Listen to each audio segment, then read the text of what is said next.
Bible మతమా, ధర్మమా? దేవుని పిల్లలారా, సహజంగా బైబిలుకు ఈరోజు ప్రపంచంలో మత గ్రంథం, మత పుస్తకం అన్న ముద్ర వేశారు.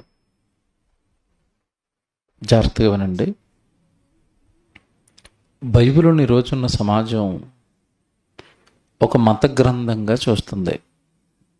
అంటే భూమి మీద మనుషులు ఒక మతాన్ని పెట్టుకున్నారు అని, ఆ మతానికి సంబంధించిన మాటలు బైబిల్లో ఉంటాయని చాలామంది అపోహ. దీన్ని అపోహ అని ఎందుకంటున్నాను అంటే, అసలు మతానికి బైబిలుకును సంబంధమే లేదు. మతం మనుషులు పెట్టుకుంటారు, కులం మనుషులే పెట్టుకుంటారు. కులము, మతము, ప్రాంతము ఇవన్నీ మనుషులు పెట్టుకుంటారు. కానీ సృష్టిని కలిగించిన దేవుడు మతాన్ని పెట్టడు. మతం అనగానే కొంతమందికి చెందింది, కొద్దిమంది మాత్రమే ఫాలో అయ్యేది. మతస్థులు అనగానే మనుషులు ఏర్పాటు చేసుకున్నది మతం అనగానే. మరి ఇప్పుడు బైబిలు మతమా? బైబిల్లో ఉన్న దేవుడు మతాన్ని స్థాపించాడా? మీరందరూ నేను పెట్టిన కొత్త మతంలోనికి రావాలి అని చెప్పాడా? మనం ఆలోచిద్దాం. ఎందుకంటే బైబిల్ యొక్క ఖ్యాతిని, బైబిల్ యొక్క గొప్పతనాన్ని, బైబిల్ యొక్క మంచి సంపూర్ణమైన మంచితనాన్ని ప్రపంచానికి చాటి చెప్పవలసింది క్రైస్తవులు. మనం మన చేతుల్లో ఉన్న బైబిల్ గురించి సరైన అవగాహన మనకు లేనప్పుడు మనం ఇతరులకు చెప్పలేం. బైబిలు సృష్టిని కలిగించిన సృష్టికర్త రాయించిన పుస్తకం, మర్చిపోకూడదు. బైబిలు సృష్టిని కలిగించిన దేవుడు రాయించిన పుస్తకం. బైబిల్లో ఈ భూమి మీద ఉన్న మనుషులందరూ వినవలసిన మాటలు, ఈ భూమి మీద ఉన్న అన్ని దేశాలు, అన్ని రాష్ట్రాలు, అన్ని భాషలు, అందరూ కులస్తులు, అందరూ మతస్థులు, అందరూ వినవలసిన మాటలు ఉంటాయి ఇందులో. అంతే తప్ప ఒక జాతికో, ఒక వర్గానికో, ఒక దేశానికో సంబంధించిన మాటలు కాదు బైబిల్లో ఉన్న మాటలు. కనుక బైబిలు మతం, బైబిలు మత పుస్తకం అన్నారని కూడా ఎవరైనా, వాక్యం తెలిసిన మనం దాన్ని ఒప్పుకోకూడదు. ఎందుకంటే బైబిలు మతాన్ని బోధించలేదు. బైబిలు మతాన్ని బోధించలేదు. మతం అనగానే ఎలాగుంటుందంటే, ఈ మధ్యకాలంలో మీకు కాశ్మీర్లో దాడి జరిగింది, పహల్గామా దాడి తెలుసు కదా మీకు. వాళ్ళు ఒక మతానికి చెందిన మతోన్మాదులు, ఇస్లాం అనే ఒక మతాన్ని అవలంబిస్తూ కాల్చేసే వాళ్ళని అడుగుతున్నారు, మీరు ఏ మతస్థులు అని అడిగారు. వాళ్ళు మీరు హిందువులా ముస్లింలా అని అడిగారు. ముస్లిం అనుకోండి వదిలేశారు, హిందువు అయితే కాల్చేశారు. చూసారా మతం ఎలా ఉంటుందంటే, మతంలో ఉన్నవాడి మనసు ఎలా ఉంటుందంటే, నా మతం వేరే దేవుణ్ణి పూజించేవాడు నా మతస్థుడు కాదు. మతం మనిషిని మృగంగా మారుస్తుంది. వాళ్ళని ఎలా మార్చింది? ఆ రోజు మృగాలుగా మార్చింది కదండి. భార్య భర్తలు ఇద్దరు కాళ్ళ మీద పడిపోయి మమ్మల్ని కాల్చొద్దు బాబోయ్ అని వేడుకుంటే భర్తలను కాల్చేసి భార్యలను వదిలేశారు. చూశారు కదా మీరు దాడి. అంటే వాళ్ళు దేంట్లో ఉన్నారు అంటే మతంలో ఉన్నారు. మతం అలా మనిషిని మారుస్తుంది.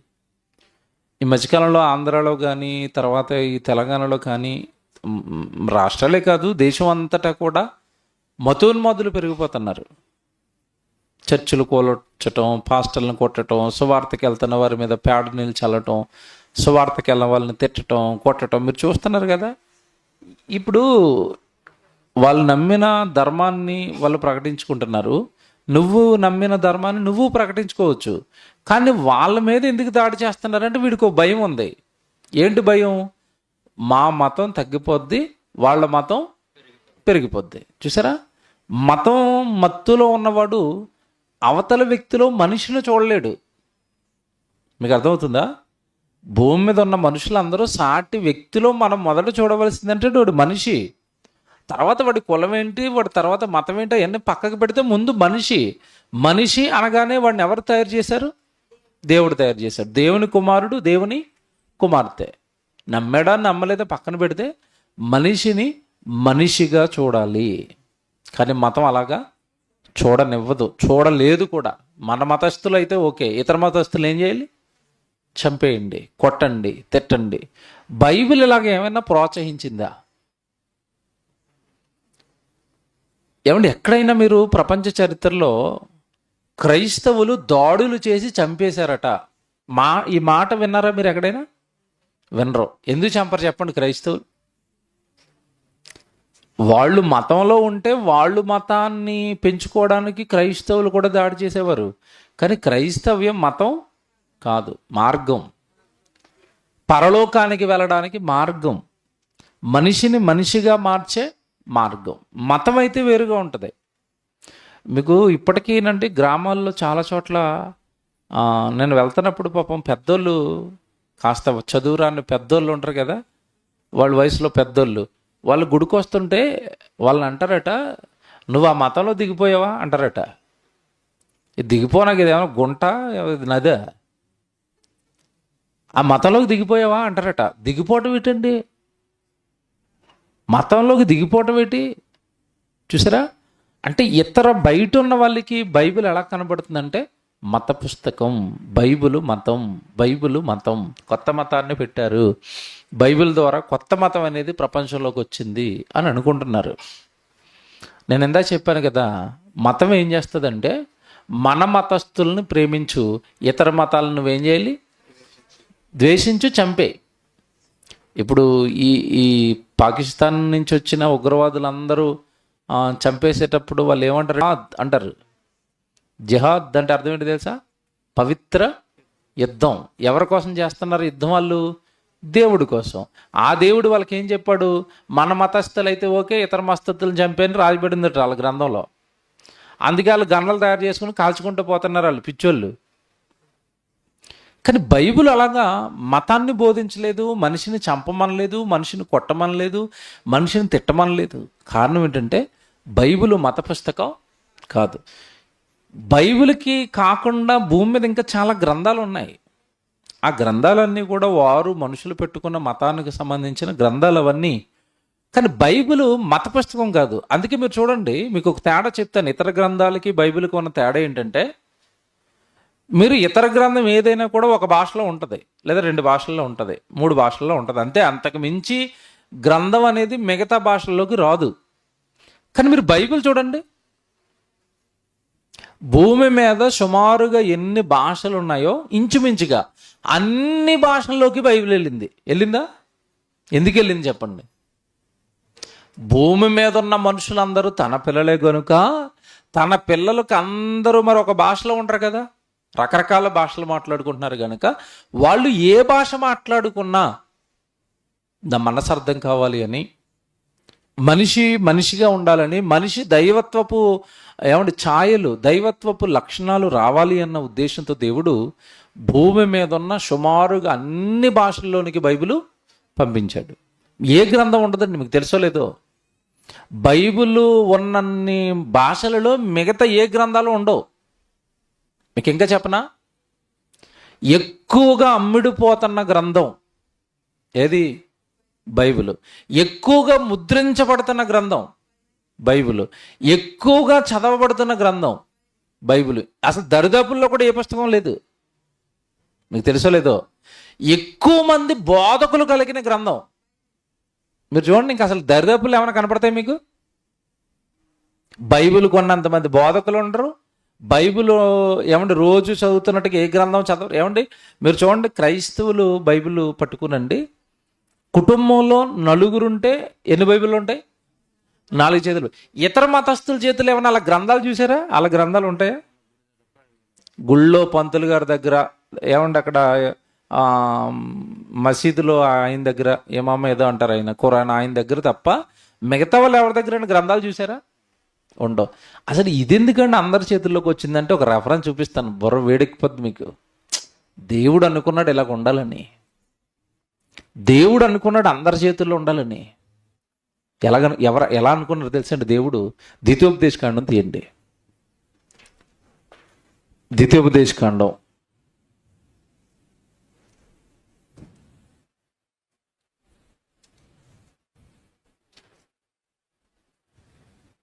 17వ అధ్యాయం, క్షమించండి 30వ అధ్యాయం చూద్దాం ముందు. ద్వితీయోపదేశకాండమే 30వ అధ్యాయం 11వ వచనం చూడండి. ద్వితీయోపదేశకాండం 30వ అధ్యాయం 11వ వచనం. నేడు నేను నీకు ఆజ్ఞాపించు ఈ ధర్మమా ఈ మతమా? చూసారా ఎలాగని? చూసారా? బైబిల్ని రాస్తూ దేవుడు అంటున్నాడు, నేను నీకు ఆజ్ఞాపించు ఈ ధర్మమును గ్రహించుటకు నీకు కఠినమైనది కాదు. బైబిల్ ఎలాంటిదట? కఠినమైనది కాదు. అంటే నాకు అర్థం అవట్లేదండి అంటారు. ఎందుకు అర్థం అవుతుంది? చదివితే చదవక అర్థం అవ్వట్లేదు, బతకం వేసి అర్థం అవ్వట్లేదు. కొంతమంది అంటారు చదివితే నిద్ర వచ్చేస్తుందండి. ఎందుకు వస్తుందంటే, నిద్ర ఎప్పుడు వస్తుంది తెలుసండి? ఇష్టం లేనిది చూస్తున్నప్పుడు నిద్ర వస్తుంది సైకాలజీ ప్రకారం. తమిళ సినిమా చూస్తే ఏమవుతుంది? నిద్ర వస్తుంది. తెలుగు సినిమా చూస్తే ఎందుకు రాదు? అర్థమవుతుంది, ఆనందం వస్తుంది కాబట్టి, జోకులు అర్థం అవుతున్నాయి, ఈ సీన్ ఏంటో అర్థం అవుతుంది కాబట్టి నిద్ర రాదు. సీన్ ఏంటో అర్థం కాకపోతే తమిళ సినిమా పెడితే నిద్రవుతాడు. ఇప్పుడు బైబిల్ చదువుతుంటే ఎందుకు నిద్ర అవుతుందంటే, ఇష్టం లేదు, అక్కడ అర్థం చేసుకోవట్లేదు, అన్వయించుకోవట్లేదు, నువ్వు ఆనందించటం లేదు వాక్యంలో. ఇప్పుడు దావీదు గారు చెప్పిన మాట మీకు అందరికీ తెలుసు, యెహోవా ధర్మశాస్త్రమునందు ఆనందించుచు అని ఒక పదం ఉందా ముందు. అంటే బైబిల్ ఎలా చదవాలి? మనం ఆనందిస్తూ చదవాలి. మనం ఎలా చదువుతాం? అమ్మ చదవమని కనుక, నాన్న చదవమన్నాడు కనుక, పాస్టర్ గారు తిడుతున్నారు కనుక, నిద్ర రావట్లేదు కనుక నీకేమవుతుంది? ఇక బైబిల్ మీకు అర్థమైందా? బైబిల్ను ఆనందంతో చదవండి. మేము అలాగే చదువుకున్నాం ఆనందంతో. మేము రాజుల గ్రంథం చదువుకుంటూ ఉంటే ఒక రాజు చరిత్ర చదువుకునేవాడు నేను. అబ్బా ఈడు భలే ఉన్నాడు, పరిపాలన చేస్తున్నాడు అని లోపు దెబ్బ వేసేవాడు దేవుడికి. ఆడు దెబ్బ వేయగానే ఈడు దొంగ అయిపోయాడు, దెబ్బ అయిపోయాడు అనేసరికి నాకు విపరీతమైన బాధ. ఏంటి ఈ రోజు దొంగ అయిపోయాడా, ఇంకా నష్టం ఏం జరుగుతుందో, ఇంకా అలాగా ఈసరికి ఆయన తీసేస్తాడు, ఆయన పీకేస్తాడు, చచ్చిపోతాడు, ఇంకో రాజు వస్తాడు. అలాగా ఎగ్జైట్మెంట్తో బైబిల్ చదివే వాళ్ళం. నెక్స్ట్ రాజు ఎవరో, వాడు ఏం చేశాడు. సామెతల గ్రంథం చదువుకున్నా, కీర్తనల గ్రంథం చదువుకున్నా, రాజుల చరిత్ర చదువుకున్నా, మాకు బైబిల్ చదువుకున్నప్పుడు బోల్డ్ అంత ఆనందం వచ్చేది. ఇతను ఎలాగైపోయాడా. ఆనందంతో చదివితే నిద్ర వస్తుందండి? రాదండి. అందుకే ఇక్కడ అంటున్నాడు దేవుడు, నేను ఇచ్చిన ధర్మం నీకు అర్థం కానంత కఠినంగా నేనేమి ఇవ్వలేదు. బైబిల్ అర్థమవుతుంది నువ్వు ఇంట్రెస్ట్గా చదివితే. ఎంత బాగా రాస్తున్నాడంటే, నేడు నేను ఈ ఆజ్ఞాపించి ధర్మమును గ్రహించుటకు కఠినమైనది కాదు, దూరమైనది కాదు. ఇది అండర్లైన్ చేసుకోండి. బైబిల్ ఎక్కడ ఉండకూడదట? దూరంగా ఉండకూడదు. ఏదో పాస్టర్ గారి చేతుల్లో ఉందండి, ఆయన చెప్తాడండి నాకు తెలియదండి అని అనకూడదు. నువ్వు నీ చేతుల్లో ఒకటి ఉండాలా. ఎలాగుంది? మీరు ప్రపంచంలో ఎవరికి తెలియని సీక్రెట్ ఇది. ఏమంటే బైబిల్ ఎందుకంటే అన్ని ముద్రించేస్తారంటే, వాళ్ళు ముద్రించట్లేదు, ఒక ఆయన వేస్తున్నాడు ముద్ర. ఎవరు? దేవుడు. అది నా ధర్మం అందరి చేతుల్లోనే ఉండాలి, ధర్మం అందరికీ తెలియాలి. అందుకే ప్రారంభం ఏమని ప్రయోగించాడు? ఈ ధర్మము. ఏ మతం అయితే ఆ మతం పెట్టుకున్నవాడి చేతిలోనే ఉంటుంది, పక్క చేతిలోకి వెళ్తుంది. మన మధ్యకాలంలో ఒక ఆయన మాట్లాడుతున్నాడు. ఆయన వాళ్ళకి గురువు ఎలాగయ్యాడో, ఆయన మాట్లాడాలి అలాగే అంటున్నారో నాకు ఇంకా ఇప్పటికే అర్థం అవుదండి. దేవుడి గురించి మాట్లాడుతూ ఆయన అంటున్నాడు, మీరు మన దేశంలో ఉన్న దేవుళ్ళనే నమ్మాలి, వాళ్ళు ఇక్కడ పుట్టారు అంటున్నాడు. దేవుళ్ళు ఇక్కడ పుట్టారట. ఏ దేశంలో? భారతదేశంలో పుట్టిన దేవుళ్ళనే భారతదేశంలో ఉన్న వాళ్ళు నమ్మాలి. అంటే దేవుళ్ళు కూడా పుట్టారట. Note this point. తర్వాత అంటున్నాడు, మీరు భారతదేశంలో ఉన్న సిమ్ కార్డులు వేస్తేనే మీకు పనిచేస్తాయి. అతను పేరు ఎత్తాడు కనుక నేను పేరు ఎత్తాల్సి వస్తుంది. నా దేవుడు పేరు ఎత్తితే మీ దేవుడు పేరు ఎత్తాలి. మరి అతను ఏమంటున్నాడంటే, మీరు యేసు అనే సిమ్ కార్డు ఇక్కడ వేస్తే పనిచేయదు, అది ఇజ్రాయిల్లో పనిచేస్తుంది అంటున్నాడు. నాకు అక్కడ డౌట్ ఏంటంటే, నెట్వర్క్ అట్ట, సిమ్ కార్డులు అట్ట, దేవుళ్ళని దేంతో పోలుస్తున్నాడు? సిమ్ కార్డులు. ఇప్పుడు మీరు అల్లా అన్నారనుకోండి, మీరు మక్కకి వెళ్ళిపోవాలి, అక్కడ పనిచేస్తుంది, అది ఇక్కడ పనిచేయదు, మన దగ్గర మన సిమ్ కార్డులే పనిచేస్తాయి అన్నాడు. నాకు ఇక్కడ డౌట్ ఏంటంటే, మరి వీళ్ళ సిమ్ కార్డులు పక్క దేశంలో పనిచేయవా? అంటే వీళ్ళ సిమ్ కార్డులు ఒక దేశానికి సంబంధించిన సిమ్ కార్డులు ఇవి. ఇండైరెక్ట్గా ఏం చెప్తున్నాడు అంటే, మన దేవుళ్ళు భారతదేశానికి మాత్రమే దేవుళ్ళు. అందుకే మరి వాళ్ళ గ్రంథం ఇక్కడే ఉంటుంది, పక్కోడు ఎవడు చదవడు. ఎందుకు మరి? వాళ్ళకేం ఉపయోగం? సిమ్ కార్డు ఎక్కడ వాడుకోవాలి. యేసు ప్రభు దేశానికి సిమ్ కార్డు కాదు, ప్రపంచానికి సిమ్ కార్డు. నీ భాషలో, నీకు అర్థమయ్యే భాషలో చెప్పాలంటే, యేసుక్రీస్తు భారతదేశానికి కాదు సిమ్ కార్డు, ప్రపంచ దేశాలకి, భూమి మొత్తానికి, ఈ మొత్తం టోటల్ విశ్వానికి సిమ్ కార్డు కనుక ఆయన బైబిల్ అన్ని చోట్ల ఉంటుంది. ఎలాగుంది? బుర్రలేని మాటల కిందంలో వినటం, వాళ్ళు చప్పట్లు కొట్టడం, నవ్వుకోవటం, ఏటో గుడ్డోడికి త్రోవ చూపితే మొత్తం అందరూ పోయి ఎక్కడ పడతారట? గుడ్డు బ్యాచ్. మరి ఏం చేస్తాం, చప్పట్లు కొడతా ఉంటుంది. నలుగురు గుడ్డోళ్ళు ఏనుగుని తడుగుతున్నారట. చిన్నప్పటి నుంచి అన్నారు కదా, ఏనుగు ఎలాగుంటుందిరా అని మొదటి గుడ్డోడిని అడిగితే తాళ్ళలోకి ఉంటుంది అన్నాడట. ఇంతకాడు ఏమెట్టుకున్నాడు? తోకట్టుకున్నాడు అనమాట. ఆడికి అలాగే అర్థమైంది, ఏనుగు తోకలాగా ఉంటుంది అన్నాడు. ఒకడు కాలట్టుకుని ఎలా కదవా ఇటు చెప్పింది అబద్ధమా, ఏనుగు స్తంభంలాగా ఉంటుంది అన్నాడు ఆడు. ఎందుకంటే ఆడేమట్టుకున్నాడంటే కాలట్టుకున్నాడు.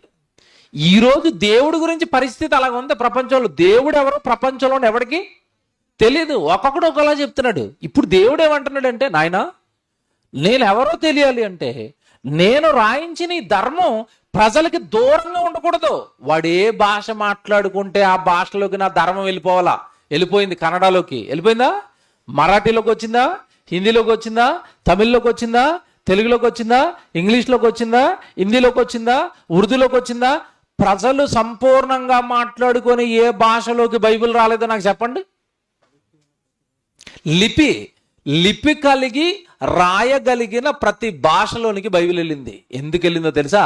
ఇదిగో ఇప్పుడు మీరు చదువుకుంటున్న మాట, నా ధర్మము ఎవరికి దూరమైనది కాదు. తర్వాత చూడండి, మనము దానిని విని గైకొనున్నట్లు ఎవడును ఆకాశమునకు ఎక్కిపోయి మన యొద్దకు దానిని తెచ్చును.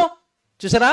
ఇప్పుడు నాకు దేవుడు మాటలు లేవండి, అవి ఎక్కడో దూరంగా ఆకాశంలో ఎవరో పెద్దోళ్ళ దగ్గర ఉంటాయట, నాకు ఎవడ తెస్తాడు ఈ వాక్యాలు అని నువ్వు అనుకోకూడదు. నెక్స్ట్ అది నీవు అనుకొనుటకు అది ఆకాశమందు ఉండునది కాదు, మనము కొనుటకు, మనము దానిని విని గైకొనున్నట్లు ఎవడు సముద్రము దాటి మన యొద్దకు దానిని తెచ్చును అని నువ్వు అనుకున్న ఎలా అంటే, ఇప్పుడు బైబిల్ అట ఆకాశానికి అవ్వలేదట, ఏడు సముద్రాల అవతలా లేదట. నాకు ఎక్కడో దూరంగా ఉందండి బైబిల్, నాకు అర్థం అవ్వట్లేదండి. దేవుడు ఎలా బ్రతకమన్నాడో నాకు తెలియదండి, దేవుడు అంటే ఎలాగుంటాడో నాకు తెలియదండి అని మనిషి అనడానికి లేదు. ఎందుకంటే అది ఆకాశంలో లేదట, సముద్రానికి అవతల లేదట. మరి ఎక్కడుంది? నీవు దానిని అనుసరించుటకు ఆ మాట నీకు బహు సమీపముగా ఉంది. అంటే జిప్పేసి నీ ఇంట్లో నీ కళ్ళ ముందు తిరుగుతుంది. వేసావా జిప్పు? బైబిల్కి జిప్పేస్తారండి బాబా, ఎంత మంచిగా జిప్పులు వేసుకుంటారో కొంతమంది. అంత భద్రంగా జిప్పేసి ఆ జిప్పు ఎప్పుడన్నా తీస్తున్నావా లేదా? ఇంతకీ సమీపంగా ఉండాలని దేవుడు కోరుకుంటే వచ్చింది సమీపంగా. ఎక్కడికి వచ్చిందంటే సెల్ఫ్లోకి జిప్పేసి పడుంది. ఆ బైబిల్లో ఉన్న మాటలు హృదయంలోకి ఎప్పుడు రావాలి? కింద చూడండి ఎంత మంచి మాట చెప్తున్నాడో, అది సమీపముగా ఉన్నది నీ హృదయమున, నీ నోటను. ఎక్కడుందట? నీ హృదయంలో, నీ నోట్లో ఏముంది? దేవుని వాక్యం, దేవుని ధర్మం. అంటే దేవుడు ఇప్పుడు ఎక్కడ ఉండాలని కోరుకున్నాడు? తన ధర్మం ఎక్కడ ఉండాలని కోరుకుంటున్నాడు? నీ హృదయంలో ఉండాలి. హృదయము నిండిన దానిని బట్టి నోరు అంటే కంప్లీట్గా మనుషుల హృదయాల నిండా, మనిషిని నోటి నిండా ఏముండాలని కోరుకున్నాడు ఇప్పుడు? ధర్మం. ధర్మం ఉండాలా, మతం ఉండాలా? ధర్మం అయితే, ధర్మం ఉంటే ఎలాగుంటుంది, మతం ఉంటే ఎలాగుంటుంది తెలియాలి మనకి. ధర్మం అనుకోండి అందరూ ఒకటే అని చెప్తుంది. మతం అనుకోండి ఈడు పెద్దోడు, ఈడు చిన్నోడు, ఆడు తర్వాత ఆడు తర్వాత ఇంకొకడని చెప్తుంది. పెద్ద కులం, తర్వాత ఇంకా చిన్న కులం, ఆ తర్వాత ఇంకా చిన్న కులం, ఆ తర్వాత బడుగు బలహీన వర్గాలట.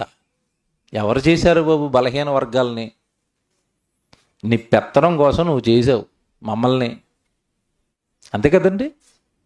ఈరోజు మతం అయితే ఒకడు ఎక్కువ ఒకడు తక్కువ అని చెప్తుంది. బైబిల్ ఏం చెప్పింది మనకి? దైవపుత్రులారా అని పిలుస్తుంది. బైబిల్ మనుషుల్ని ఏమని పిలిచింది? దైవపుత్రులారా, మానవులారా, మనుషులారా అని పిలిచింది. ఏమంటే బైబిల్ ఎక్కడైనా తక్కువ కులస్తుడా ఎక్కువ కులస్తుడా అని పిలుస్తుందా? ఎందుకు పిలవదు చెప్పండి? ఇదేంటిది? మతం కాదు ఇది. ఇదేంటిది? ధర్మం. సృష్టికర్త పక్షపాతం లేకుండా రాయించి ఇచ్చిన ధర్మం. మనుషులు రాసిన గ్రంథాలలో, మనుషులు రాసిన పుస్తకాలలో పక్షపాతం ఉంటుంది, వాళ్ళకు అనువుగా రాసుకుంటారు వాళ్ళు. కానీ బైబిల్ మనుషుని ఊహను బట్టి రాయబడింది కాదు, దేవుడు రాయించిన ధర్మం కనుక బైబిలు ధర్మాన్ని బోధిస్తుంది. బైబిల్ ధర్మం అండి, మతం కాదు. ఈ ధర్మాన్ని పాటించిన వాడికి దేవుడు కృప ఉంటుంది. ద్వితీయోపదేశకాండం, ద్వితీయోపదేశకాండం 27వ అధ్యాయం కూడా చూడండి. 27వ అధ్యాయం ఎన్ని చోట్ల రాస్తున్నాడు చూడండి. ఇది ధర్మం అని ఎన్ని చోట్ల ఉంటుందంటే 27వ అధ్యాయం మొదటి వచనం చదవండి. ద్వితీయోపదేశకాండం 27వ అధ్యాయం మొదటి వచనం. మోషేయు ఇశ్రాయేలుల పెద్దలను ప్రజలతో ఇట్లనిరి, నేడు నేను మీకు విధించుచున్న ధర్మమును మీరు ఆచరింపవలెను. చూసారా? నేడు నేను మీకు వివరిస్తున్న విధించుచున్న ధర్మము. చూసారా? బైబిల్కి ఏమని పేరు పెట్టాడు దేవుడు? ధర్మము. మొదట 5 పుస్తకాలను ఏమని పిలుస్తారు? ధర్మ శాస్త్రము. అంటే ఏం బోధిస్తుంది మనుషులకి? ధర్మం. ఇంతకీ ఏంటండి బైబిల్ బోధించే ధర్మం ఏంటి?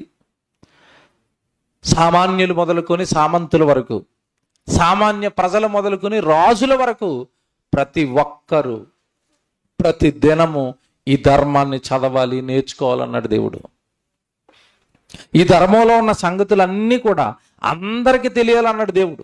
అందరూ, చిన్న లేరు, పెద్దలు లేరు, స్త్రీలు లేరు, పురుషులు లేరు, అందరూ కూడా ఈ ధర్మశాస్త్రాన్ని ఎప్పుడు కూడా చదువుతూ ఉండాలి, అందరూ నేర్చుకోవాలని చెప్పాడు. దీన్ని కారణం ఏంటంటే ఇది నేర్చుకుంటేనే తప్ప దేవుడేంటో, దేవుడి యొక్క విలువలేంటో, దేవుడి యొక్క ఖ్యాతి ఏంటో, దేవుడు ఎలా బ్రతకమన్నాడో, దేవుడు ఎలా జీవించమన్నాడో, సాటి మనిషిని ఎలా ప్రేమించమన్నాడో ఇవన్నీ అర్థం కావాలి అంటే మతంలో ఉన్నవాడికి అర్థం కావు ఇవన్నీ. ధర్మం ఇది. 30వ అధ్యాయానికి రండి. 31వ అధ్యాయానికి 31వ అధ్యాయం 12వ వచనం చూడండి. ద్వితీయోపదేశకాండం 31వ అధ్యాయం 12వ వచనం. మీ దేవుడైన యెహోవాకు భయపడి ఈ ధర్మశాస్త్ర వాక్యములన్నిటినీ అనుసరించి, చూసారా? ఈ ధర్మశాస్త్ర వాక్యములు అన్నిటినీ అనుసరించి నడుచుకున్నట్లు పురుషులేమి, స్త్రీలేమి, పిల్లలేమి, నీ పురములో ఉన్న పరదేశులేమి వాటిని విని నేర్చుకొనుటకై అందరినీ పోగు చేయాలి. ఈ ధర్మము ఎంతమంది వినాలంటున్నాడు? అందరా కొందరా? మతం అయితే మతంలో ఉన్నవాడు నేర్చుకుంటే సరిపోద్ది. మీకు అర్థమవుతుందా? ఇప్పుడు లాజిక్ చెప్పనా? మీరు మీ మతం కదండి, మీరు చెప్పుకోండి, మాకెందుకు చెప్తారంటాడు ఆడు తెంగరోడు తెలియక. మనమేమంటున్నామంటే, ఒరే బాబు ఇది మత పుస్తకం కాదురా, అందరికీ చెప్పమన్నాడు దేవుడు, మేము అందరికీ సభలెట్టి అందరికీ చెప్తున్నాం అంటే ఆడికి అర్థమవుదు. ఇంకేం చేద్దాము? ఇప్పుడు మీరు చదువుకున్నారు బైబిల్లో, స్త్రీలు, పురుషులు, పిల్లలు, పరదేశంలో ఉన్నవారు అందరూ నేర్చుకోవాలంటున్నాడు. ఏది? వాక్యం. ఎందుకు నేర్చుకోవాలంటే ఇది ధర్మం కనుక అందరూ నేర్చుకోవాలి. మతం అయితే ఎందుకు? అదేటండి, ఇది ధర్మం అంటున్నారు కదా, మనం చెప్పుకుంటాం మన ధర్మం అని. మరి అవతలోడు అడుగుతాడు, ధర్మం అని మీరు అలా చెప్తున్నారండి, ఏం ధర్మం ఉందండి మీ దాంట్లో అంటాడు. బుర్ర వేడెక్కిపోయే మాటలున్నాయి. ఎంత మంచి నీతిని, న్యాయాన్ని, మనుషుల ఎడల ప్రేమను బైబిల్ నేర్పించిందో తెలిస్తే అందరూ అంటారు ఇది ధర్మం అండి, అందరూ అంటారు ఆ బైబిల్ చదవాలండి. ఈ మధ్యకాలంలో నుండి మీరు అంటే సోషల్ మీడియా కాస్త చూస్తున్న వాళ్ళకి తెలుస్తుంది, తెల్లవారు లేస్తేనండి ఒక 20, 30, 40, 50 మంది బైబిల్ మీద పడి బతుకుతున్నారు. మీకు తెలుసో లేదో? వాళ్ళకి తెల్లారు లేస్తే ఒకటే పని, బైబిల్ మీద పడి దూషించటం. బైబిల్లో బూతులు ఉన్నాయంటాడు ఒకడు, బైబిల్ శాస్త్రానికి నిలబట్టడం లేదు అంటాడు ఒకడు, బైబిల్లో ఉన్న దేవుడు మంచోడు కాదంటాడు ఒకడు, బైబిల్ వివక్షను చూపిస్తుంది అంటాడు ఒకడు, బైబిల్ స్త్రీలను చిన్న చూస్తుంది అంటాడు ఒకడు. ఇంకాడికి తెల్లారు లేస్తేనంటే వాడి మతం వేరు, వాడు మతంలో ఉన్నాడు, వాడికి ఒక గ్రంథం ఉంటుంది. ఇంతకీ విషయం ఏంటంటే వాడి గ్రంథంలో ఏముందో వాడికి ఏం తెలీదు. తెల్లవారు లేచి సోషల్ మీడియా ముందు కూర్చొని బైబిల్ తప్పు, బైబిల్ తప్పు, బైబిల్ తప్పు. మీరు చూస్తున్నారా? నాకు ఇక డౌట్ ఏంటంటే, ఒరే నువ్వు అంత ఫోకస్గా బైబిల్ మీద ఎందుకు పడుతున్నావు? నీ గ్రంథం గురించి చెప్పుకోవచ్చు కదా, మా గ్రంథంలో ఈ మంచి ఉందని. మీరు ఎప్పుడైనా గమనించారో లేదో, ఈ బైబిల్కి విరుద్ధంగా మాట్లాడుతున్న మతోన్మాది ఎవడో కూడా వాడి గ్రంథంలో ఏముందో చెప్పిన దాఖలాలు ఉండవు. చెప్పారు ఎప్పుడైనా? ఎందుకు చెప్పరు చెప్పండి? ఆడేముంది చెప్పుకోవడానికి? మీకు అర్థమైందా? అక్కడ ఏమన్నా ఉంటే చెప్పుకుంటాడు, ఏమి లేదాడ. పోనీ ఏమన్నా ఉండి చెప్పుకుందామన్నా వెన్నోడు ముక్కు మీద వేసుకుంటాడు. అంత ఉంటాయి మరి లోపల. వాటి గురించి మనకు అనవసరం. వెళ్ళొద్దు అన్నాడు కనుక వెళ్ళలేదు మనం. దేవుడు మనకెందుకు? ఇప్పుడు మా గ్రంథం బైబిలు ధర్మం. ఇది అందరూ ఎందుకు చదువుతున్నారంటే అందరికీ ఉపయోగపడే మాటలున్నాయి ఇందులో, అందరినీ బాగు చేసే మాటలున్నాయి. ఏమంటే బైబిల్ ఎలాంటిదంటే, ఒక యవనస్తుడు బైబిల్ చదువుతున్నాడు అనుకోండి, వాడితో మాట్లాడినట్టుగానే మాట్లాడతాడండి బైబిల్. ఒక యవనస్తుడితో ఇంకొక యవనస్తుడు మాట్లాడితే ఎలాగ ఉంటుందో అలా మాట్లాడుతుంది వాడితో బైబిల్. మాట్లాడుతుందా? వాడు చేసిన తప్పులు, యవ్వన కాలంలో వాడు చేసే తప్పులన్నీ వాడికి చూపిస్తుందా? ఒక భార్య చదువుతుంది అనుకోండి బైబిల్, భార్యకు బైబిల్ చదువుతున్నప్పుడు ఎలాగ అర్థమవుతుందంటే, భర్త ఎలాగైతే మాట్లాడుతున్నాడో, భర్త ఎలాగుండాలని కోరుకుంటున్నాడో, భార్య భర్తలను ఎలాగుండాలని దేవుడు కోరుకుంటున్నాడో, ఒక భార్యకు కావలసిన మాటలన్నీ బైబిల్ చెప్తుంది.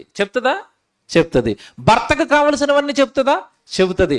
పిల్లలకి కావలసినవన్నీ చెబుతుంది. పిల్లలకి చెప్పి, భార్యకి చెప్పి, భర్తకి చెప్పి, తల్లిదండ్రులకి చెప్పి, ఎన్నో ఇంట్లో ఉన్న వృద్ధులకి చెప్పి, ఇంతమందితో బైబిల్ బాగా మాట్లాడుతున్నప్పుడు, వాళ్ళ బ్రతుకులను బాగు చేస్తున్నప్పుడు బైబిల్ చదువుకోరు? అందరూ చదువుకుంటారు. వీడికి మంట ఏంటంటే, కడుపులో మంట. మాది చదవరు, అది ఎందుకు చదువుతున్నారు అంటాడు వీడు. మీకు అర్థమైందా? మా తొన్నుమదుల బాధ ఏంటో ఇప్పుడు? అందరూ అక్కడికి వెళ్ళిపోతారంటే యేసు దగ్గరికి, అందరూ బైబిల్ చదువుతారంటే, ఊరు అందులో మంచి ఉందరా, మరి చదవకపోతే ఏం చేస్తారు? మంచి ఉంటే ఎక్కడికైనా వాడతారు. మంచి బట్టలు ఇస్తున్నాడు అనుకోండి, బట్టల షాపోడు, బట్టలు కొన్నాక ఎక్కడికి వెళ్తారు? అందరూ అక్కడికే వెళ్తారు. ఎవడ సరుకులు బాగా ఇస్తే ఆ షాప్కి వెళ్తారు. అవునా కదా? ఇప్పుడు మంచి ఎందులో ఉంటే మనుషులందరూ కూడా అక్కడికే వెళతారు. ఇది ధర్మం. మనుషులందరూ చదవలసిన ధర్మం, మనుషులందరినీ బాగు చేయవలసిన ధర్మం. మరి అందరూ చదువుతారు. ఇందులో ఏముందండి మంచి? జాగ్రత్తగా వినాలి. ఇందులో ఏముంది మంచి అంటే, ముందు బైబిలు మతాన్ని ద్వేషిస్తుంది, కులాన్ని ద్వేషిస్తుంది, అంటరానితనాన్ని నిషేధిస్తుంది. అంటరానితనం అన్నవా? అసలు బైబిల్కి పడదా మాట? అంటరానితనం ఏంట్రా? అందరూ ఒకటే అంటది. ఎవరిని పాపం చేయొద్దు అంటది, ఎవరిని దొంగతనాలు చేయొద్దు అంటది, ఎవరిని నరహత్య చేయొద్దు అంటది, ఎవడి సాటి మనిషిని పాడు చేయొద్దు అంటది, నిన్ను వల్ల నీ పొరుగువాడిని ప్రేమించు అంటది. చివరికి శత్రువుకి సైతం నువ్వు క్షమించు, వాడికి మేలు చెయ్యి అంటది. మరి దీన్ని చదవకపోతే ఇంక దేని చదువుతారు చెప్పండి? దేని చదువుతారు? మనిషిని మనిషిగా మారుస్తున్న దీన్ని కాకపోతే ఇంక దేని చదువుతారు? బైబిల్ ఎంత మంచి మాటలు చెప్తుందంటే, ముందు మతంలో నుంచి బయటికి రానాయన అని చెప్తుంది. మత్తయి సువార్త 23వ అధ్యాయం 15వ వచనం చదవండి. యేసుప్రభు ఏమంటున్నాడు చూడండి. మత్తయి సువార్త 23వ అధ్యాయం 15వ వచనం. అయ్యో వేషధారులైన శాస్త్రులారా, పరిసయ్యులారా, ఒకడిని మీ మతములో కలుపుకొనుటకు మీరు సముద్రమును భూమిని చుట్టి వచ్చేస్తారు. చూసారా? మీ మతంలో కలుపుకోవడానికి భూమిని సముద్రం చుట్టొచ్చేస్తారంటే ఎన్ని అవస్థలైనా పడతారా మీరు దేనికోసం? మతంలో కలుపుకోవడం కోసం. ఏమంటే మతంలో కలుపుకోవడానికి ఇన్ని కష్టాలు పడుతున్నా నువ్వు మనిషిగా మార్చడానికి ఏమైనా కష్టపడతావా? ఇప్పుడు ఇంతకీ మతంలో మార్చింది దేనికి? స్వర్గానికి తీసుకెళ్ళడానిక, పరలోకానికి తీసుకెళ్ళడానిక? తర్వాత చూడండి అక్కడ ఏమనుందో, నువ్వు ఎన్ని కష్టాలు పడి మతంలోకి మార్చుకుంటావురా. అతడు నీ మతంలో కలిసినప్పుడు అతడిని మీకంటే రెండంతలు నరకపాత్రునిగా. అంటే ఇప్పుడు మతం ఎక్కడ తీసుకెళ్తుంది అంటున్నాడు. ఇప్పుడు చెప్పండి, మతం నరకానికి తీసుకెళ్తుందని యేసుప్రభు చెప్పి ఆయన కొత్త మతాన్ని ఎడతాడా? మీరు ఆలోచిస్తున్నారా? సో బైబిల్ ఎవడైనా మతం అన్నాడు అనుకోండి, ఈ వచనం చూపించండి. మతాన్ని బైబిల్ ఏం చేస్తుంది? తీసేసింది, నిషేధించింది. మతం నరకానికి నడిపిస్తుంది అని చెప్పింది. నేను మాట్లాడుతాను. మొన్న గన్నపెట్టి పహల్గామా దాడిలో కాల్చేశారు. మతం పేరుతో కాల్చారు. మతం పేరుతో కాల్చిన వెళ్ళిప్పుడు కాల్చినందుకు స్వర్గం వెళ్ళిపోతారు వాళ్ళు? ఎక్కడ పోతారు చెప్పండి? నరకం పోతారు. మతం పేరును ఒకటి తిడితే, కొడితే, చంపితే వీడికి ఏ శిక్ష పడుతుంది? ఏమన్నా నిజంగా మీరు ఆలోచిస్తున్నారా? మతం మూర్ఖుడిని చేసి చివరికి ఎక్కడికి నడిపిస్తుంది అన్నాడు యేసుప్రభు? నరకం. మతం నరకానికి పంపిస్తుంది, ధర్మం స్వర్గానికి నడిపిస్తుంది. ధర్మం మార్గాన్ని చూపిస్తుంది. ధర్మం మనిషిని మనిషిగా మారుస్తుంది. ధర్మం మంచిని నేర్పుతుంది. ధర్మం ప్రేమను నేర్పుతుంది. మీరు ఓపికతో వింటారంటే చాలా చెప్తాను. ఇది ధర్మం అని ఘంటాపదంగా మనం ఎలా చెప్పగలం అంటే, ఈరోజండి భారతదేశంలో ఏమంటున్నారు అంటే, ఇదిగో మీరు ఇక్కడ ఉండాలి అంటే మీరు ఈ మాట అనాల్సిందే, మీరు ఇక్కడ ఉండాలి అంటే ఈ ధర్మాన్ని పాటించాల్సిందే. పరాయి దేశస్తులను కొట్టడం, పరాయి దేశస్తులను తిట్టడం. మన ఈ మధ్యకాలంలో ఒక వీడియో చూశానండి, నేను ఎంత మనసు నొచ్చుకుందంటే నాకు పాపం. ఒక గుడి దగ్గరండి, రాజస్థాను, బీహార్ నుంచి వచ్చిన వాళ్ళండి, పాపం పేదోళ్ళండి వాళ్ళు. చిన్నపిల్లలు ఊదుకుంటారు కదా, బోర్లో బుడగలో అమ్ముతారు. ఒక కర్ర కట్టుకుని అమ్ముకుంటారు కదా, చిన్న చిన్న ఆట వస్తువులు. అవన్నీ ఒకడు గుడి దగ్గర అమ్ముకుంటున్నాడండి. మీరు చూస్తుంటారు వీడియో. అది ఒక మూర్ఖుడు వెళ్ళి, ఏయ్ నువ్వు ఇక్కడ ఎందుకు అమ్ముతున్నారా ఇవి అన్నాడు. అతనికి భాష రాదు పాపం, హిందీ వాడు, ఎక్కడి నుంచి వచ్చాడు, నార్త్ నుంచి. నీది ఏం పేరు రా అని అడిగాడు. అతను ఏదో పేరు చెప్పాడండి. నువ్వు మా మతస్థుడు కాదు గనక ఇక్కడ నువ్వు బోర్లు అమ్మడానికి వీల్లేదు, నీది వేరే మతం, నువ్వు ఇక్కడ ఎందుకు బోర్లు అమ్ముతున్నావు, నీ ఆధార్ కార్డు ఏది, నీ ఐడి కార్డు ఏదని మెడపట్టండి కొండ మించి తోసేస్తున్నారండి వాళ్ళని. బోర్లు అమ్ముకునే వాళ్ళు పట్టుకోటు కోసం. అంటే మా మతస్థులే ఇక్కడ ఉండాలి, మా మతస్థులే వ్యాపారం చేయాలి, మా వాళ్ళే ఇక్కడ ఉండాలి. ఏమండి ఇతర దేశాలు కూడా అలాగంటే భారతదేశం వాళ్ళు ఏం చేయాలి చెప్పండి? కువైట్లో ఉన్న వాళ్ళు అందరూ ఎవరు? కువైట్లో బాత్రూమ్లు కడిగేది అంత ఎవరు? మనోళ్ళే. ఆ బాత్రూంలో యాసిడ్ పోసి వాళ్ళని కూడా తగలెట్టేస్తే మా దేశంలోకి ఎందుకు వచ్చారు అని వాళ్ళు అలా తిరగబడితే, ఏమండి ఈ దేశం కూడా అక్కడ ఉండకూడదు, ఆ దేశం కూడా ఇక్కడ ఉండకూడదు అంటే ప్రపంచం ఏమైనా బాగుంటుందండి? మన వాళ్ళు వెళ్ళి అమెరికాలో పనిచేసుకుంటున్నారు, చేసుకోవట్లేదా? మన వాళ్ళు వెళ్ళి మస్కట్లో పనిచేస్తారు, కువైట్లో పనిచేస్తారు, దుబాయ్లో పనిచేస్తారు, ఆస్ట్రేలియాకి వెళ్తున్నారు, ఇంగ్లాండ్కి వెళ్తున్నారు. మరి అక్కడ ఎవడో వచ్చి ఇక్కడ అమ్ముకుంటే నువ్వు ఇక్కడ అమ్ముకోకూడదు అంటే మరి వాళ్ళు ఎలాగంటే? అంటే వీళ్ళు మనుషుల్లోనండి మతం ఎలా మార్చిందంటే, ఆడు పట్టుకోటు కోసం బోర్లు అమ్ముకునేవాడు ఏ పాటు అండి పాపం. 4 బోర్లు అమ్ముకుంటే రాత్రి 4 చపాతీలు తింటాడు వాడు. లేకపోతే వాడికి ఏముండదు, అన్నం ఉండదండి. ఆ బోర్లు అమ్ముకోకపోతే వాడికి అన్నం ఉండదు. వీడు మతం చూసారా పాపం, వాడు బోర్లు అమ్ముకునేదో బతుకుతున్నాడండి. వెళ్ళగొడితే వాడు ఆకలితో చచ్చిపోతాడు, వాడి కుటుంబం ఆకలితో ఉంటుంది.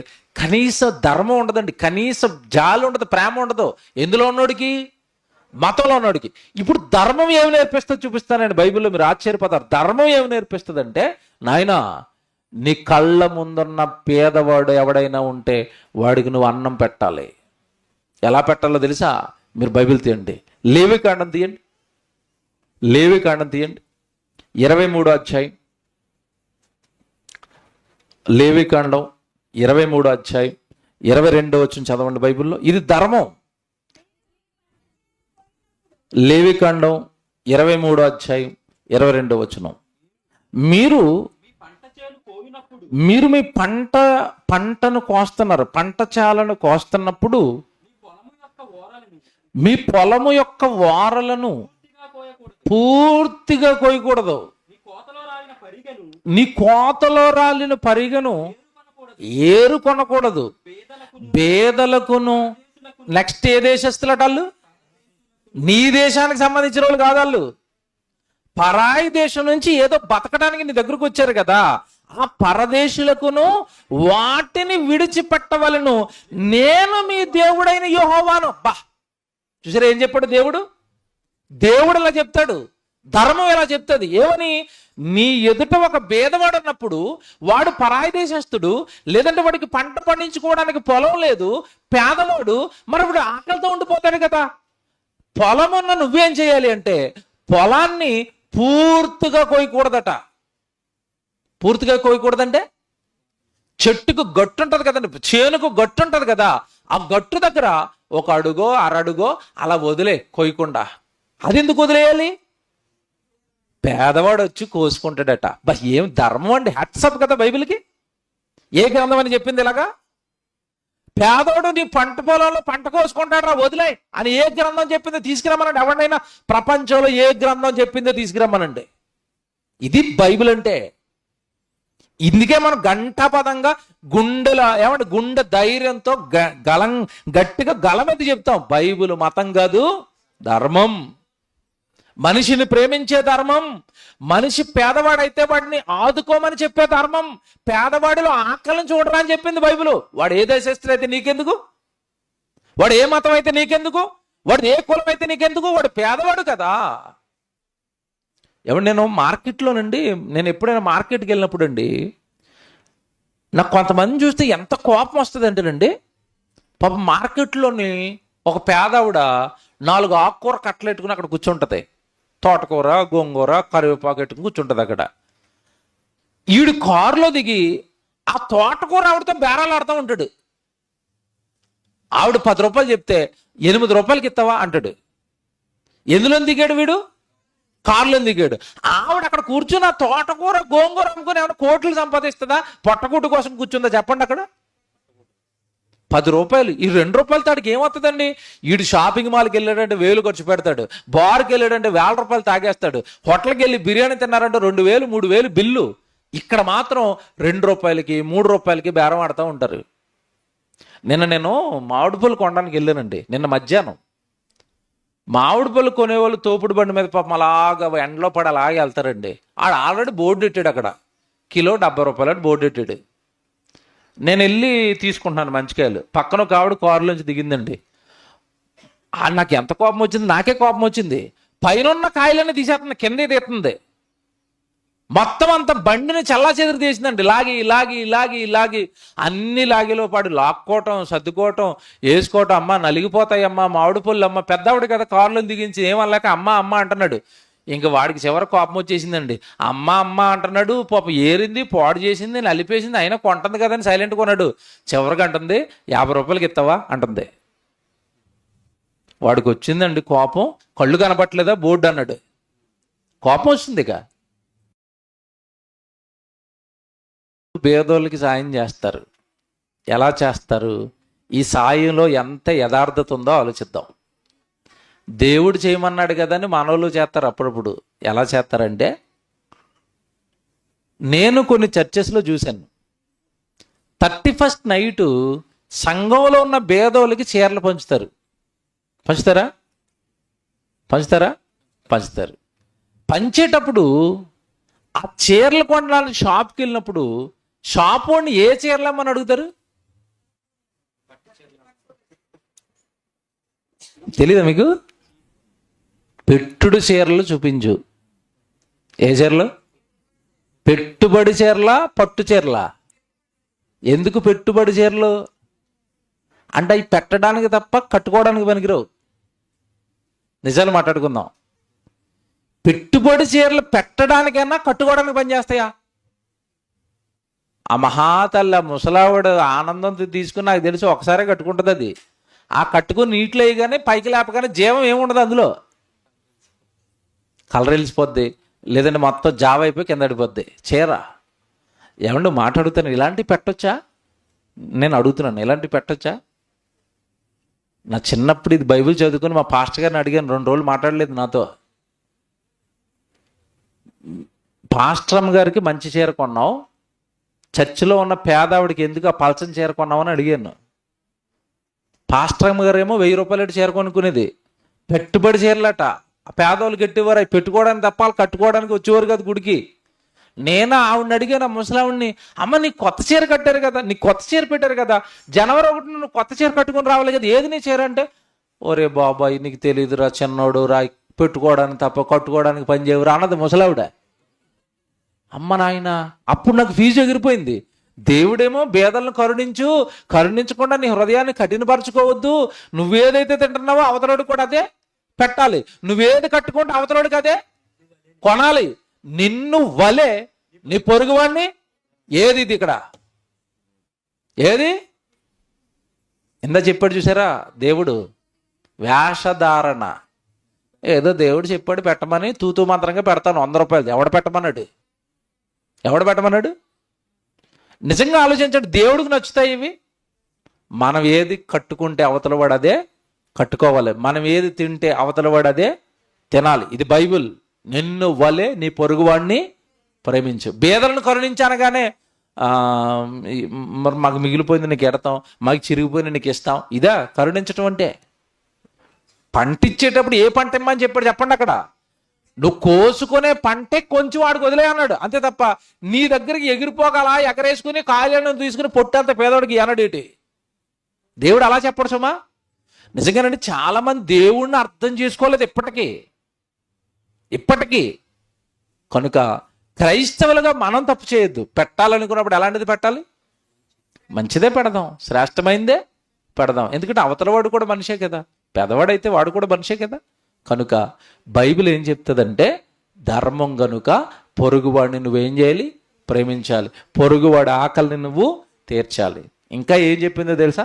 లంచము తీసుకోకూడదు, అన్యాయపు తీర్పులు తీర్చకూడదు, పక్షపాతం చూపకూడదు, వ్యభిచారం చేయకూడదు, నరహత్యలు చేయకూడదు, దొంగతనాలు చేయకూడదు. ఎందుకు చేయకూడదు? వ్యభిచారం అంటే అవతలవాడి కుటుంబాన్ని పాడు చేయటం, అంతేనా? వ్యభిచారం అంటే అవతలవాడి భార్యని పాడు చేసేవంటే ఆ విషయం ఇంట్లో తెలుస్తాడు, కుటుంబం నాశనమే. దొంగతనం అంటే ఏంటి? వాడు కష్టపడి కొనుక్కున్న వస్తువు నువ్వు దొంగతనం చేస్తే వాడి కష్టార్జితం ఎవరికి మొరపెడుతుంది? దేవునికి మొరపెడుతుంది. ఎప్పుడైనా మీరు బైబిల్ ఆలోచిస్తే దొంగతనం చేయొద్దన్నా, వ్యభిచారం చేయొద్దన్నా, నరహత్య చేయొద్దన్నా, అబద్ధ సాక్ష్యం పలకొద్దన్నా, దాని వెనకాల దేవుడికి ఉద్దేశం ఒకటే, సాటి మనిషికి నువ్వు అన్యాయం. అది మీకు అర్థమైంది?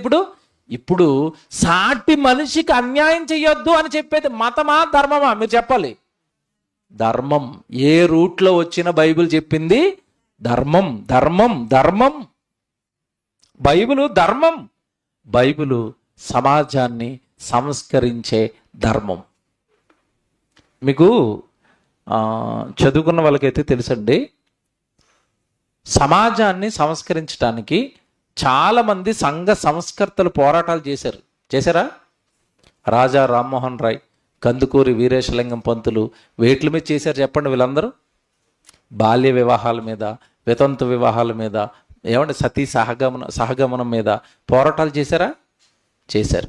ఒక విషయం చెప్పండి మీకు, అసలు వాళ్ళ పోరాటాలు చేసి రూపుమాపారు కానీ వాటన్నిటి గురించి బైబిల్ ముందే చెప్పిందా? వితంతువు వివాహం చేసుకోవచ్చని బైబిల్ చెప్పిందా లేదా? భర్త చచ్చిపోయిన తర్వాత ధర్మశాస్త్రము నుండి ఆమె విడుదల పొందింది కనుక మరొకరిని పెళ్లి చేసుకోవడానికి ఆవిడకి అవకాశం బైబిల్ ఇచ్చింది. భర్త చచ్చిపోతే పెళ్లి చేసుకోమంది. భార్య చచ్చిపోతే మ్యారేజ్ చేసుకోవచ్చు. కానీ ఒకప్పుడు మన భారతదేశంలో ఉన్న దిక్కుమాలిన ఆచారాలు ఏంటంటే, భర్త చచ్చిపోయాడు అనుకోండి, భార్యను తీసుకెళ్ళి ఆ చితి మీద కూర్చోబెట్టి తగలబెట్టేస్తారు. సతీ సహగమనం. కొన్ని సందర్భాల్లో భర్త చచ్చిపోయాడు అనుకోండి, ఈవిడ విధవ, ఇంట్లోంచి బయటికి రావడానికి కుదరదు, శుభకార్యాలు రావడానికి కుదరదు. ఈవిడేదో పాపిష్టిది, ఈవిడేదో అన్యాయం చేసుకుంది, అందుకే ఈవిడికి ఈ జీవితం ఇలాగ అయిపోయింది కనుక ఆవిడని ఎక్కడికి రానివ్వకండి నిషేధించారు. బైబిల్ ఏమంటుందంటే, భర్త చచ్చిపోతే మరొకరిని వివాహం చేసుకో. బైబిల్ మతమా ధర్మమా? కంపారిజన్ చేస్తే లోకంలో మనుషులు మత గ్రంథాలలో రాసినవన్నీ బైబిల్ కొట్టి పడేస్తుంది. ఇది మతం కాదు, ఇదేంటిది? ధర్మం. ఇలాగ మీరు సాయంత్రం 6 గంటల వరకు చెప్పమని చెప్తాను నేను. మీకు ఓపిక లేదు కదా, ఓకే, సాయంత్రం మళ్ళా వినాలి కాబట్టి ముగిస్తున్నాను. మీకు లైన్ అర్థమైతే ఇప్పుడు బైబిల్ అర్థమైపోతుంది. మీరు ఏది చదువుకున్నా నిజమే కదా, ధర్మం కాబట్టి చెప్పిందండి, ధర్మం కాబట్టి చెప్పిందండి. మీకు లైన్ చెప్తే మీకు అర్థమైపోతుంది ఇప్పుడు బైబిల్ చదువుకుంటే. ఎంత మంచి చెప్పిందండి బైబిల్, ఎంత మంచి అండి, ఎంత మంచి అండి. ఎన్ని చెప్పొచ్చు బైబిల్ గొప్పతనాలు. ఎంత ప్రేమండి, ఎంత ప్రేమని నేర్పిందండి. ఏమండి, లోకంలో ఎవడైనా సొంతోళ్ళని ప్రేమించుకుంటాడండి, ఓకేనా? సొంతోళ్ళు ప్రేమిస్తాడు, స్నేహితులు ప్రేమించుకుంటాడు, బంధువులను ప్రేమించుకుంటాడు. ప్రపంచంలో ఏ గ్రంథమైనా శత్రువును ప్రేమించమని చెప్పిందా? చెప్పలేదు. శత్రువుకి భోజనం పెట్టమని చెప్పిందా? ఒక్క బైబిలే చెప్పింది. శత్రువుకి ఏం పెట్టమంది? అసలు ఇంట్లో ఉన్న అమ్మనాళ్ళకే భోజనం పెట్టలేదు ఆ దిక్కుమాలి మతంలో ఉన్నోళ్ళు. కానీ బైబిల్ ఎవరికి ఎట్టమంటుంది భోజనం? శత్రువుకి పిలిచి భోజనం పెట్టినాయన, పగపోద్దరా, మీరిద్దరూ బాగుంటారా అన్నదే. ఏం బైబిల్ అండి, ఏం బైబిల్ అండి. జాలి కలిగి ఉండంటది, ప్రేమ కలిగి ఉండంటది, పోలేరు అవతరోడిని సహించంటది, భరించంటది, ఎవడన్నా కుడి చెంప మీద కొడితే ఎడవ చెంప చూపించరా, ఆడితో గొడవలు వద్దురా అంటది. బైబిల్ సమాధానము, శాంతి, ప్రేమను నూరు పోస్తున్న గ్రంథం. మతం అండి ఇది. నిజంగానండి, ఎవడన్నా దొరుకుతాడేమో ఎదురుగా నిలబడి మతం అంటే ఇంక మొత్తం తోలు వలిచేద్దాం అనిపిస్తుంది మాకు. తోలు వలిచేయటమే. ఏ మూలన మతం అనిపించిందిరా నీకు? నీకులా దిక్కుమల్ని యుద్ధాలు చేయమని చెప్పిందా? నీ వాళ్ళు మాత్రమే ప్రేమించమని చెప్పిందా బైబిల్? అందరినీ ప్రేమించమని చెప్పిన గ్రంథం వన్ అండ్ ఓన్లీ బైబిల్ ఒకటే. అందరినీ ప్రేమించిన ఆయన, అందరూ నా పిల్లలు నాయన, అందరూ నా పిల్లలు అంటది. కనుక బైబిల్ మతమా ధర్మమా అంటే బైబిల్ ధర్మం.